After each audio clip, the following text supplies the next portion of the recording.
May 1989. Tamil Shorthand Junior Dictation. Get ready for dictation. 5 seconds. Start. பெரியோர்களே, தாய்மார்களே, இந்த ஊரில் தாழ்த்தப்பட்ட மக்களுக்காக கட்டப்பட்டுள்ள புதிய வீடுகளைக் கொண்ட குடியிருப்பு பகுதியை திறந்து வைப்பதில் மிகுந்த மகிழ்ச்சி அடைகிறேன். இந்த புதிய வீடுகளில் இன்றைய தினம் குடிபுகும் குடும்பங்கள் எல்லா விதமான வளங்களையும் பெற்று வாழ வேண்டும் என்று வாழ்த்துகிறேன். இந்த வீடுகளை குறுகிய காலத்தில் மிக நல்ல முறையில் கட்டி முடித்ததற்காக தமிழ்நாடு ஆதி திராவிடர் வீட்டு வசதி வளர்ச்சி நிறுவனத்தையும் அதன் பொறியாளர்களையும் பாராட்ட கடமைப்பட்டிருக்கிறேன். ஒவ்வொரு வீட்டுக்கும் தனித்தனியாக மின்சார வசதியும் கழிப்பறை வசதியும் செய்து கொடுக்கப்பட்டிருப்பது உள்ளபடியே பாராட்டத்தக்கது.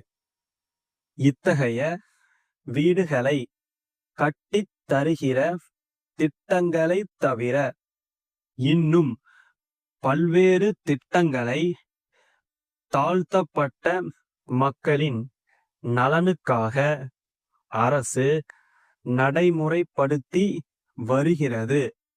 அந்த திட்டங்களை பற்றியெல்லாம் விரிவாகவும் விளக்கமாகவும் எனக்கு அடுத்து இந்த விழாவில் பேச இருக்கும் மாவட்ட ஆதி திராவிடர் நல அலுவலர் உங்களுக்கு எடுத்துச் சொல்வார் என்று நம்புகிறேன். அத்தகைய திட்டங்களை பற்றி முழு விவரங்களையும் நீங்கள் தெரிந்து கொண்டு அவற்றின் முழு பலனையும் அடைய வேண்டும் என்று தெரிவித்துக் கொள்ள விரும்புகிறேன். குறிப்பாக ஒரே ஒரு விஷயத்தை மட்டும் நான் இந்த நேரத்தில் குறிப்பிட விரும்புகிறேன். தாழ்த்தப்பட்ட பிரிவு மக்களுக்காக கல்வி வாய்ப்பு, வேலை வாய்ப்பு ஆகியவற்றை பொறுத்தவரையில் பல்வேறு சிறப்புச் சலுகைகளை அரசு அளித்துள்ளது. அது மட்டுமல்லாமல் நமது நாட்டின் அரசியலமைப்புச் சட்டமே இந்த பிரிவினருக்காக சிறப்பு ஒதுக்கீடுகளுக்கு வகை செய்துள்ளது. இந்த வசதியையும் வாய்ப்பையும் பயன்படுத்திக் கொண்டு தாழ்த்தப்பட்ட மக்கள் தங்கள் வாழ்க்கையில் மேலும் மேலும் உயர்வு அடைய முயற்சிக்க வேண்டும் என்று சொல்லிக்கொள்ள விரும்புகிறேன். குறிப்பாக இந்த பிரிவினரைச் சார்ந்த இளைஞர்கள் தங்களுக்கு இருக்கிற சலுகைகளை முழுமையாக பயன்படுத்திக் கொள்ள வேண்டியது அவசியம் என்று தெரிவித்துக் கொள்கிறேன். உதாரணத்திற்கு சொல்ல வேண்டுமென்றால், தாழ்த்தப்பட்ட பிரிவைச் சார்ந்த மாணவர்களுக்கு பள்ளி படிப்பு, கல்லூரி படிப்பு, பட்ட மேற்படிப்பு ஆகிய எல்லா நிலைகளிலும் படிப்புதவித் தொகையை அரசாங்கம் வழங்குகிறது. உயர் படிப்பிற்காக அவர்கள் நகரங்களுக்கு செல்ல வேண்டியிருக்கலாம். சேலம் பாரதியார் தெருவிலுள்ள திரு மு. கோவிந்தசாமி அவர்கள், சேலம் கச்சேரி சாலையில் உள்ள வழக்கறிஞர் திரு து.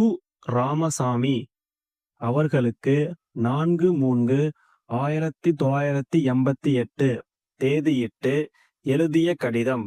ஐயா, நீதிமன்றங்களில் தாக்கல் செய்ய வேண்டிய பத்திரங்கள் போன்றவற்றை நகல் எடுக்கவும் மனுக்களை தட்டச்சு செய்யவும் நான் ஒரு தட்டச்சு நிலையம் நடத்தி வருவதை தாங்கள் அறிவீர்கள்.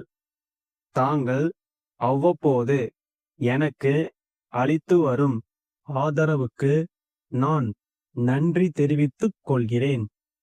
வளர்ந்து வரும் இந்த விஞ்ஞான யுகத்தில் நகல்கள் எடுப்பதற்கு தட்டச்சு முறையை விட ஒளிக்கதிர்கள் மூலம் நகல் எடுக்கும் முறையே பெரிதும் விரும்பப்படுகிறது என்பது தாங்கள் அறியாத ஒன்று அல்ல. ஆகவே முருகன் நகலகம் என்ற ஓர் அமைப்பை அடுத்த மாதம் முதல் தேதியிலிருந்து துவக்க இருக்கிறேன் என்பதை தெரிவித்துக் கொள்வதுடன் அதற்கு தங்களுடைய ஆதரவையும் கோருகிறேன். தங்கள் நம்பிக்கையுள்ள ஸ்டாப்.